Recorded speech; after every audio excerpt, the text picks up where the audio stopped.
Hello friends, हम बात कर रहे थे विश्व भूगोल की। हमने जो पिछली क्लास थी उसमें भूगोल के बारे में समझा और भूगोल की जो संगठन है उसको जाना। आज हम पढ़ेंगे भूगोल का यानी वायुमंडल की संरचना। वायुमंडलीय संरचना के बारे में आज हम बात करेंगे। क्या? वायुमंडल की संरचना के बारे में।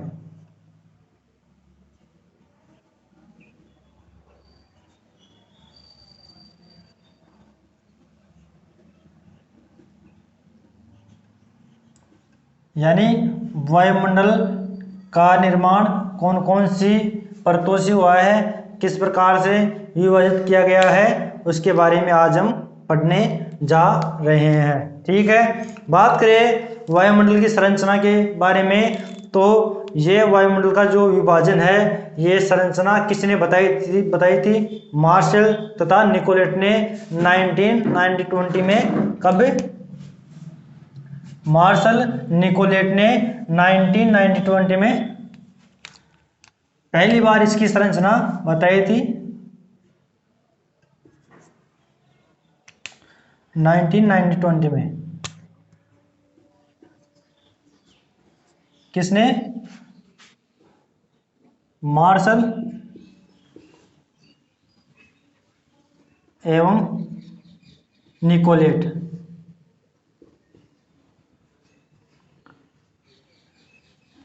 मार्शल एवं निकोलेट ने वायुमंडल की संरचना को बताया था। उन्होंने वायुमंडल को दो भागों में विभक्त किया था। कौन कौन से? एक तो सममंडल। कौन सा? एक तो सममंडल और दूसरा विषम मंडल। बात करें इनको भी अलग अलग भागों में विभाजित किया गया है। सममंडल में 3 मंडल आते थे। कौन कौन से? सौमंडल, समता मंडल और आयन मंडल, या सौमंडल, समता मंडल और मध्यम मंडल। ठीक है, बात करें सममंडल की। अगर हम बात करें कौन से मंडल की? सममंडल की।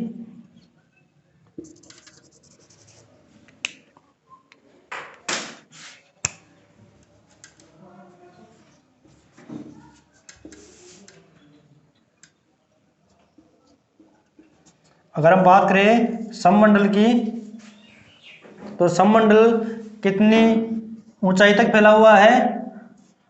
0 से 90 किलोमीटर की ऊंचाई तक सममंडल फैला हुआ है। ठीक है, कितनी? 0 से 90 किलोमीटर की ऊंचाई तक पृथ्वी के ऊपर जो वायुमंडल में सममंडल फैला हुआ है। और बात करें अपन विषम मंडल की,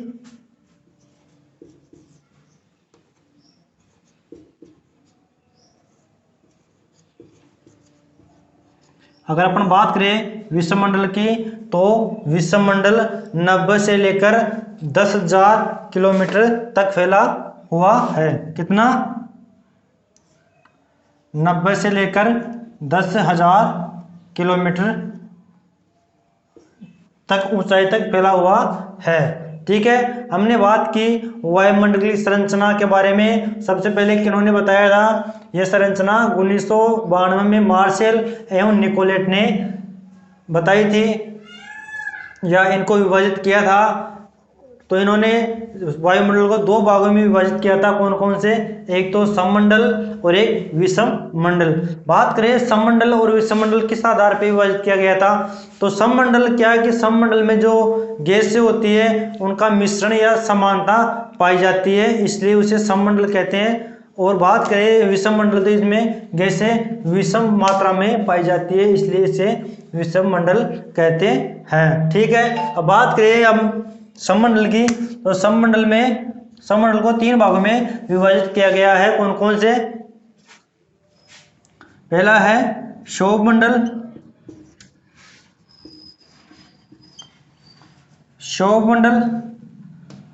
दूसरा है समताप मंडल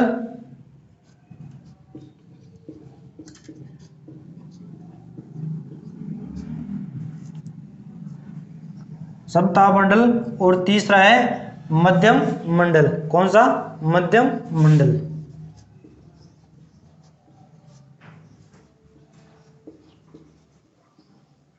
यह सममंडल के 3 भाग हो गए। कौन कौन से? सौमंडल, समताप मंडल और मध्यम मंडल। बात करें विषम मंडल के भी 2 भाग बताए गए हैं। तो जो चौथा भाग आता है कौन सा आता है अपना? आयन मंडल। कौन सा? आयन मंडल।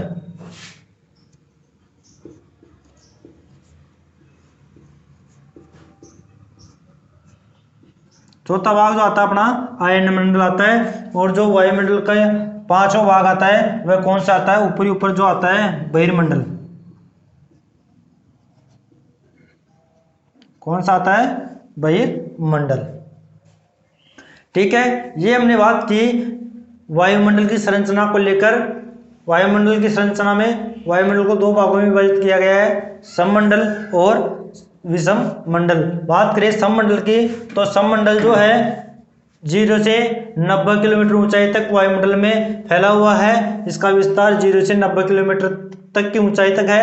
और बात करें विषम मंडल की, तो यह 90 से लेकर 10,000 किलोमीटर की ऊंचाई तक यह हमारा वायुमंडल विषम मंडल फैला हुआ है। ठीक है, अगर हम बात करें सममंडल की, तो पृथ्वी की सतह से 90 किलोमीटर ऊंचाई तक गैसों का एक समान मिश्रण पाया जाता है, इसलिए इसे क्या कहते हैं? सममंडल कहा जाता है। ठीक है, और सममंडल में 3 परतें पाई जाती है। कौन कौन सी? सौरमंडल, समताप मंडल और मध्यम मंडल। ठीक है, और बात करें अपने इसको एक डायग्राम के माध्यम से समझने की कोशिश करते हैं, जिससे कि हमारे अच्छी तरह से समझ में आ जाए।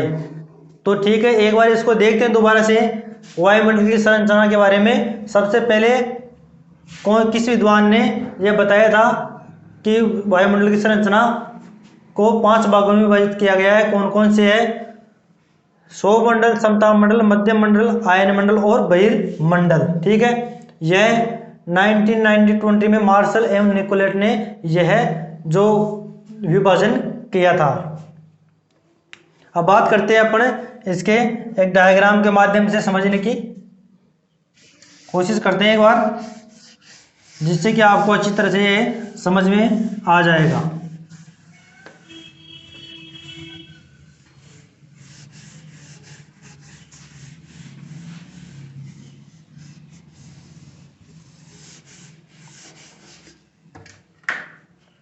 तो हम बात करें, जैसे ये अपनी क्या है?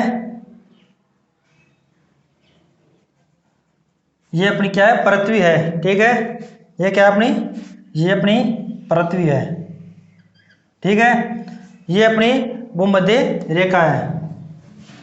ये क्या अपनी? ये पृथ्वी है। और ये अपनी क्या है? भूमध्य रेखा।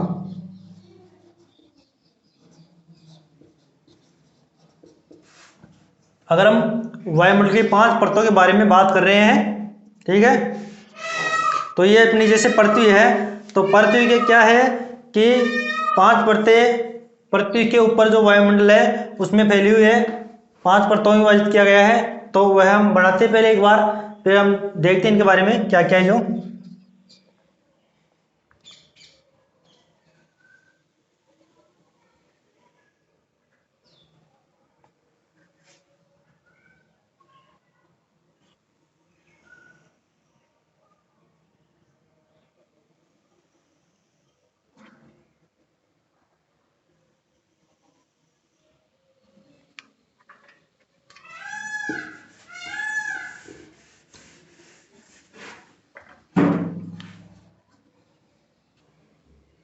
तो ये अपनी 5 परतें हैं। इनको ऊंचाई को लेकर हम देखते हैं कि उनका इनकी ऊंचाई कितनी थी है।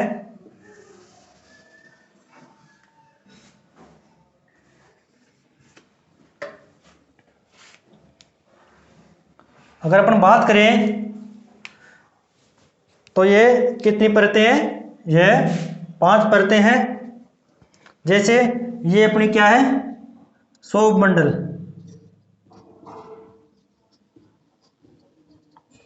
क्या है, सौभ मंडल। तो और ये क्या हो गई अपने जो सौभ मंडल से ऊपर कौन सी होगी, ये सौभ सीमा।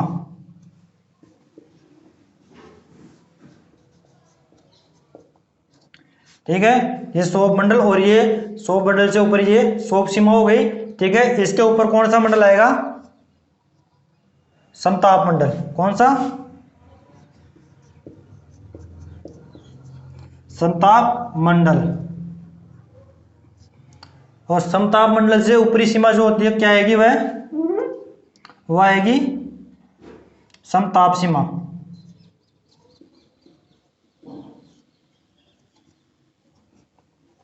ठीक है, समताप मंडल से ऊपर कौन सा मंडल आएगा, मध्यम मंडल। तो यह कौन सा मंडल हो गया, मध्यम मंडल।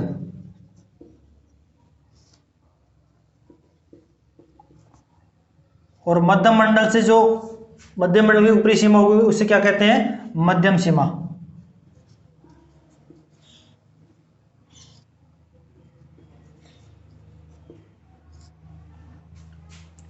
उसके ऊपर कौन सा मंडल आएगा, आयन मंडल। कौन सा, आयन मंडल।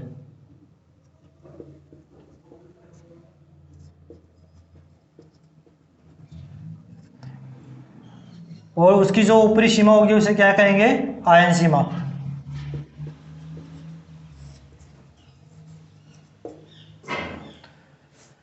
उसके ऊपर कौन सा मंडल आएगा, यह अपना बहिर्मंडल।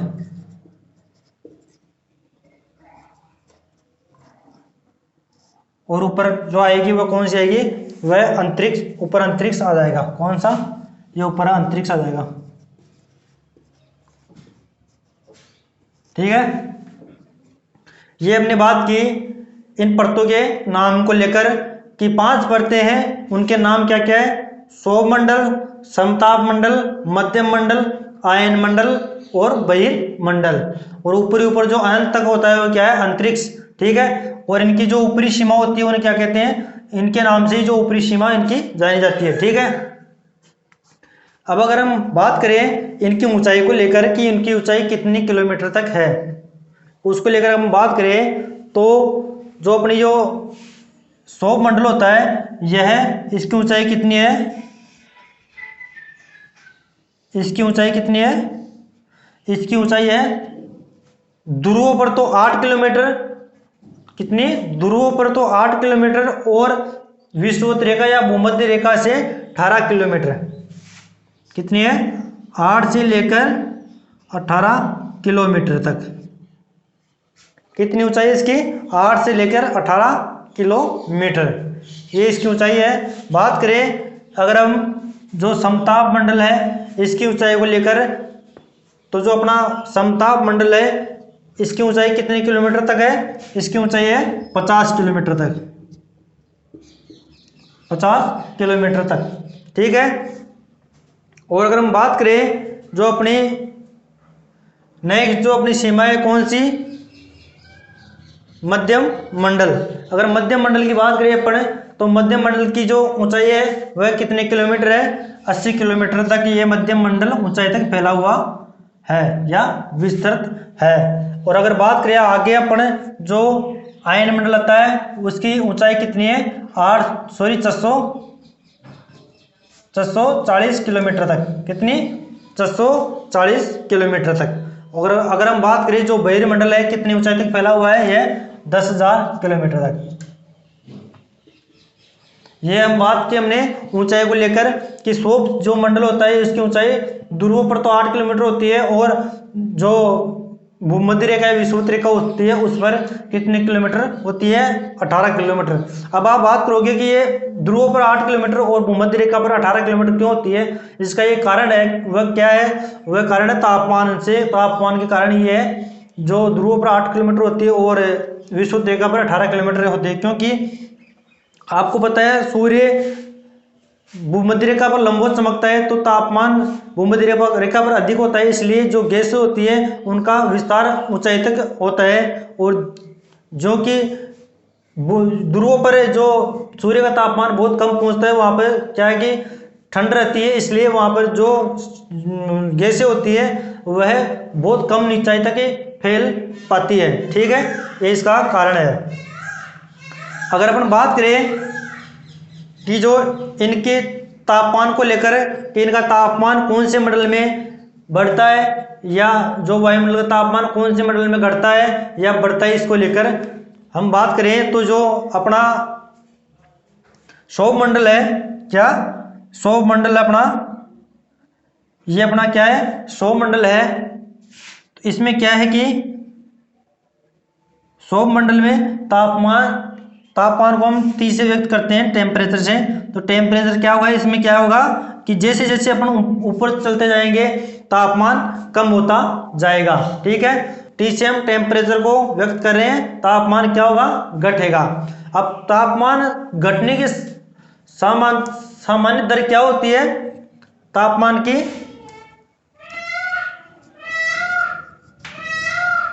तापमान में कमी की सामान्य दर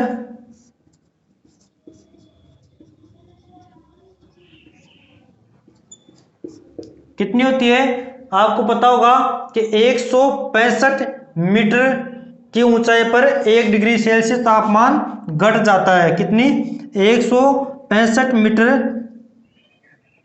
की ऊंचाई पर 1 डिग्री सेल्सियस तापमान क्या हो जाता है, घट जाता है।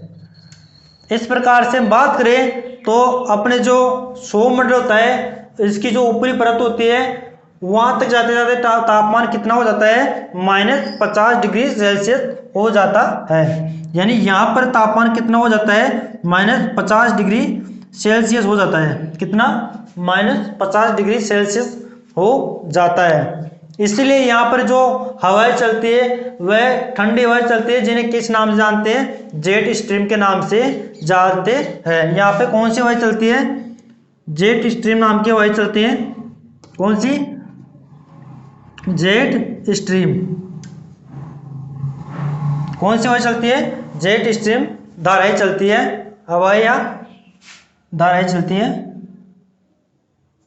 ठीक है, जो मानसून को लाने में सहायता करती है। और बात करें जो भी वायुमंडल में मौसमी घटनाएं होती है, बादलों का फटना या बरसात का होना या बादलों का बनना, ये सब किस मंडल में होती है, तो वह सभी जो घटनाएं होती है वह इसी मंडल में होती है, सौरमंडल में ही होती है। मौसमी घटनाएं जैसे बादल है, इन बादलों से बरसात होती है, वह किस मंडल में होती है, वह सौरमंडल में ही होती है। जो भी मौसमी घटनाएं,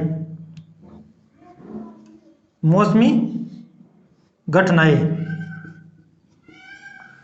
सभी मौसमी घटनाएं कौन से मंडल में होती है, सौरमंडल में होती है। ठीक है, और बात करें तो यहाँ पर सभी गैसों का मिश्रण पाया जाता है, इसलिए इसमें सभी गैसों का समान मिश्रण पाया जाता है। कौन से मंडल में, सौरमंडल में। यहाँ पर गैसों का क्या पाया जाता है, मिश्रण पाया जाता है।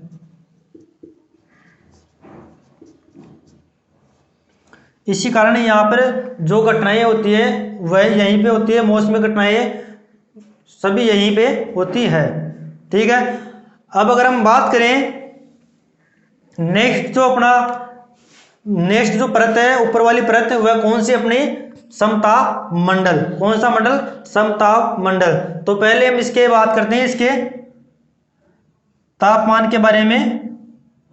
इसका तापमान कितना है, इसमें तापमान बढ़ता है या घटता है, इसके बारे में अगर बात करें अपन, तो इसमें क्या है कि टेम्परेचर बढ़ता है।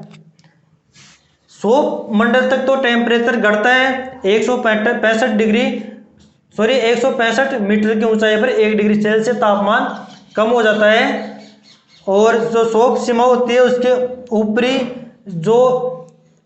ऊपरी सतह होती है, उस तक आते आते तापमान कितना हो जाता है, -50 डिग्री सेल्सियस हो जाता है। हम बात कर रहे थे जो अपना समताप मंडल है उसकी, तो समताप मंडल में तापमान क्या होता है कि घटता है, तापमान क्या है, बढ़ता है। टेम्परेचर क्या है, बढ़ता है। ये हमने तापमान के लिए T व्यक्त किया और ये बढ़ता है।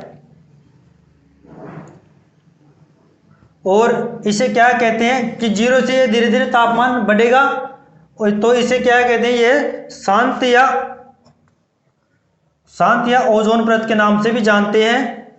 ये मंडल क्या होता है, ये मंडल शांत मंडल होता है, यानी इसमें किसी प्रकार की कोई घटनाएं नहीं होती है। इसलिए इसमें जो अपने हवाई जहाज या जेट विमान जो चलते हैं वह इसी में चलते हैं।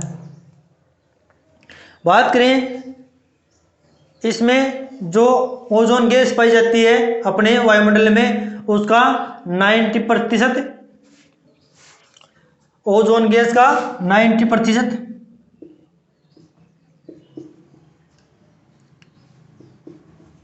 ओजोन गैस का 90% जो भाग होता है वह इसी समताप मंडल में ही पाया जाता है, इसलिए इसे ओजोन परत भी कहते हैं।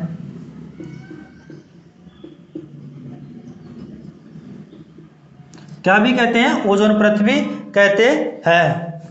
और यह जो मंडल है ये शांत मंडल होता है, इसमें किसी प्रकार की घटनाएं नहीं होती है, क्योंकि यह जो बादलों से ऊपर जो मंडल आता है वह होता है जिसमें किसी प्रकार की घटनाएं नहीं होती है। इसलिए यहाँ पर क्या चलते हैं, जेट विमान और हवाई जहाज, जेट और हवाई जहाज। अगर आपसे एग्जाम में पूछ लिया जाए कि जेट विमान और हवाई जहाज कौन से मंडल में पलायन करते हैं, तो वह कौन सा मंडल होता है, शांत मंडल या ओजोन परत या उसे समताप मंडल कहते हैं। ठीक है, ये हमने बात की कौन से मंडल की, समताप मंडल की,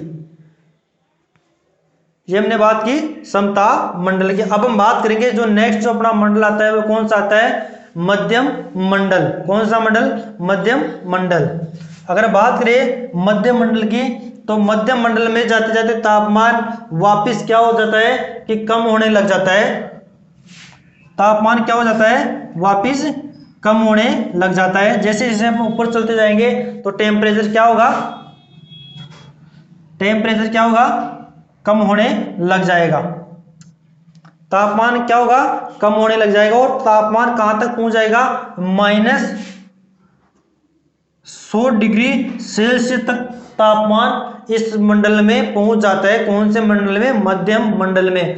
अगर बात करें तो वायुमंडल का सबसे कम तापमान वाला मंडल कौन सा कहलाता है, मध्यम मंडल कहलाता है। इसमें तापमान -100 डिग्री सेल्सियस तक पहुंच जाता है, इसलिए इसे सबसे ठंडा मंडल भी कहते हैं, या इसे सबसे ठंडी परत भी कहते हैं।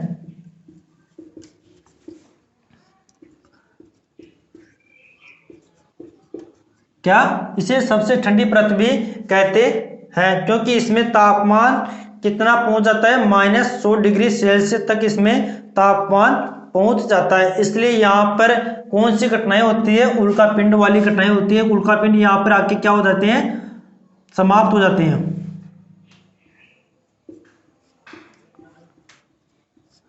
उल्कापिंड की घटना यहाँ पर होती है कौन से मंडल में, मध्यम मंडल में। अगर आपसे पूछ लिया जाए कि उल्कापिंडों से बचाने वाला मंडल कौन सा है, तो वह कौन सा आएगा, मध्यम मंडल, क्योंकि इसमें तापमान कितना होता है, -100 डिग्री सेल्सियस तापमान इसमें पाया जाता है। ठीक है, ये हमने बात की कौन से मंडल की, मध्यम मंडल की। इसमें और कोई विशेषता इसकी है नहीं। तो हम बात करें अपन नेक्स्ट जो अपना मंडल आता है कौन सा, आयन मंडल की हम बात करें। अगर हम आयन मंडल की बात करें तो जो आयन मंडल का विस्तार कितने किलोमीटर की ऊंचाई तक है, 80 से लेके 440 मीटर की ऊंचाई तक यह आयन मंडल का विस्तार माना जाता है।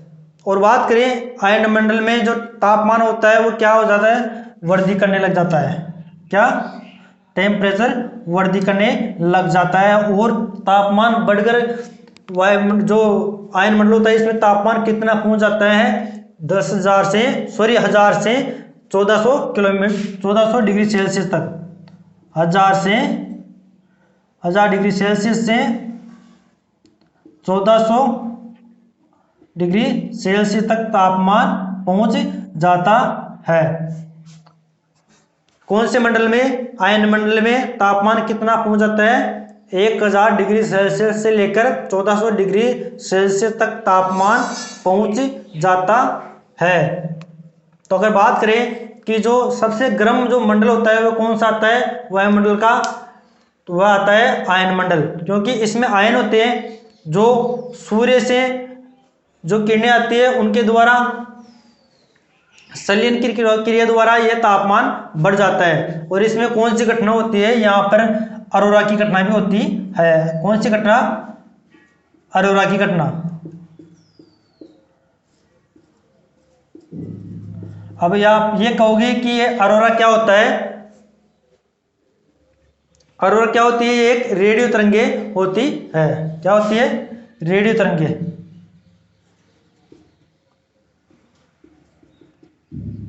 क्या होती है, रेडियो तरंगे। अगर हम बात करें तो जो ये अरोरा की घटना होती है, क्या होता है कि जैसे जैसे सूर्य की किरणें आती हैं तो यहाँ क्या होता है, ये आयन क्या होते हैं, चमकने लग जाते हैं। ये इसमें आयन पाए जाते हैं, तो ये आयन क्या है कि इस सूर्य की किरणों से क्या होते हैं, चमकते हैं, इसलिए इसको क्या कहते हैं, अरोरा की घटना कहते हैं। ठीक है, ये हमने बात की किस मंडल को लेकर, आयन मंडल को लेकर। अब हम बात करेंगे जो अपना लास्ट जो मंडल बनता है या परत बचती है वो कौन सी है, बहिर्मंडल। तो बहिर्मंडल की बात करें तो यह कितनी ऊंचाई तक फैला हुआ है, 640 से लेकर 10,000 किलोमीटर की ऊंचाई तक यह फैला हुआ है। ठीक है, और बात करें तो इसकी कोई अधिक विशेषता नहीं है। इसमें क्या होता है कि जो अपने उपग्रह होते हैं, जो सैटेलाइट उपग्रह होते हैं, वह इसी मंडल में स्थापित किए जाते हैं। तो यह क्या होता है, कृत्रिम उपग्रह इसी में स्थापित किए जाते हैं। क्या, कृत्रिम उपग्रह। कौन से मंडल में, बहिर्मंडल में। ठीक है, ये हमने बात की किसको लेकर, वायुमंडल की संरचना को लेकर कि वायुमंडल की संरचना। अगर हम बात करें तो इनको कितने भागों में बांटा गया था, 2 भागों में बांटा गया था। कौन कौन से, सममंडल और विषममंडल। तो हमने बात की थी जो सममंडल है उसमें कितनी परतें आती है, उसमें 3 परतें आती है। कौन कौन सी, एक तो ये तीनों परतें आती है सममंडल में। किस मंडल में, सममंडल में। इन्हें 3 परतों से मिलकर कौन सा मंडल बनता है, सममंडल। और इन 2 परतों से मिलकर कौन सा मंडल बनेगा, विषममंडल।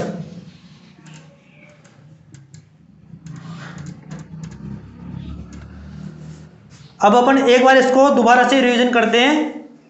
तो बात करें तो जो भूमध्य रेखा है या जो अपनी पृथ्वी है, इसके ऊपर 8 से लेकर 18 किलोमीटर की ऊंचाई तक जो मंडल पाया जाता है या परत पाई जाती है, वह कौन सी परत पाई जाती है, शोभ मंडल या शोभ परत पाई जाती है। इसकी बात करें तो इसमें टेम्परेचर क्या होता है कि घटता है। 165 मीटर की ऊंचाई पर 1 डिग्री सेल्सियस तापमान क्या हो जाता है, कम हो जाता है। इसलिए जो शोभ मंडल की ऊपरी सीमा होती है वहां तक पहुंचते पहुंचते तापमान -50 डिग्री सेल्सियस तक पहुंच जाता है। इसलिए यहाँ पर कौन सी धाराएं चलती है, जेट स्ट्रीम धाराएं चलती है, जो मानसून को हमारे मानसून को बुलाने में सहायक होती है। यह कौन सी, जेट स्ट्रीम धाराएं। ठीक है, और बात करें इसमें जो सभी जो घटनाएं होती है, मानसून की घटनाएं होती है, जैसे बादलों का फटना, बरसात होना, बादल बनना, वह कौन से मंडल में होती है। जो भी मौसमी घटनाएं होती है वह शोभ मंडल में होती है। ठीक है, और बात करें तो इसमें क्या होता है कि सभी गैसों का मिश्रण पाया जाता है कौन से मंडल में, शोभ मंडल में। ठीक है, ये हमने बात की शोभ मंडल की। अब हम बात करें अगर समताप मंडल की, तो यह है 50 किलोमीटर की ऊंचाई तक फैला हुआ होता है और इसमें तापमान धीरे धीरे वृद्धि करने लग जाता है और वह तापमान समान तापमान तक पहुंच जाता है। इसलिए इसे शांत मंडल या ओजोन मंडल भी कहते हैं, क्योंकि इसमें ओजोन जो गैस होती है उसकी 90%